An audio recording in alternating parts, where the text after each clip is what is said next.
À ce stage, l'intérêt premier, c'est de réunir les joueurs. Des joueurs qui se trouvent dans une situation d'être sans emploi, puisque leur contrat vient juste de prendre fin et donc ils n'ont pas retrouvé de club. Donc on essaie de les recenser, de les sensibiliser, de les contacter pour venir à ce stage.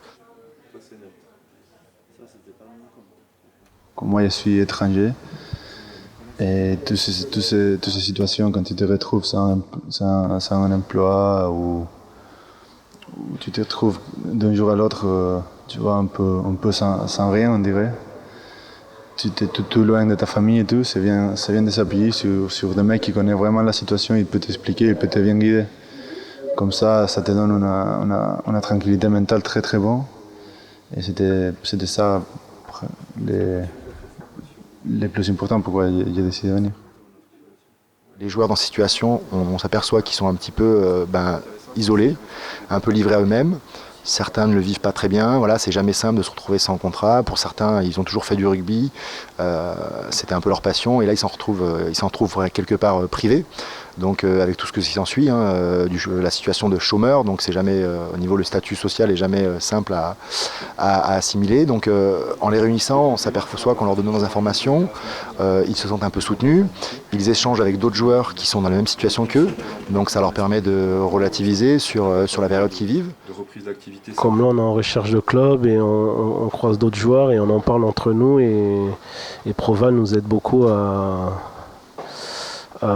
voir les problèmes et il nous aide beaucoup aussi pour nous projeter un peu plus tard, soit pour trouver un club, soit pour voir après sans le rugby. On a un circuit Pôle emploi, nous on leur dit attention sur ce dossier-là de joueurs, il semble qu'il y ait un problème. Est-ce que vous pourrez l'examiner au niveau national? Pour la plupart, ils ne savent faire que ça, ou ils ont l'impression de ne savoir faire que ça, et ils ont ainsi un petit peu désemparés sur tout ce qui les attend après, parce qu'ils sont obligés de se projeter en se disant si j'ai plus le rugby, il va falloir que je fasse autre chose de ma vie.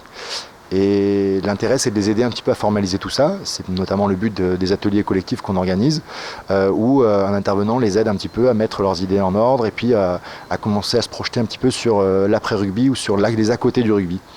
L'année prochaine, je vais passer un diplôme dans ce qui est prépa mentale et coaching individuel ou collectif.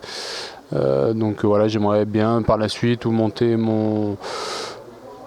ma boîte là-dedans, en parallèle m'entraîner à côté ou voilà, quelque chose qui reste dans le domaine du sportif mais qui peut aussi rentrer dans le monde de l'entreprise. Donc quand Thomas m'a contacté pour me dire qu'il y avait un stage sur Lyon, ça m'a tout de suite intéressé pour un peu formaliser les choses sur quelques questions administratives ou des questions un peu plus simples mais auxquelles on a besoin de réponses ou on n'est pas forcément informé de notre côté.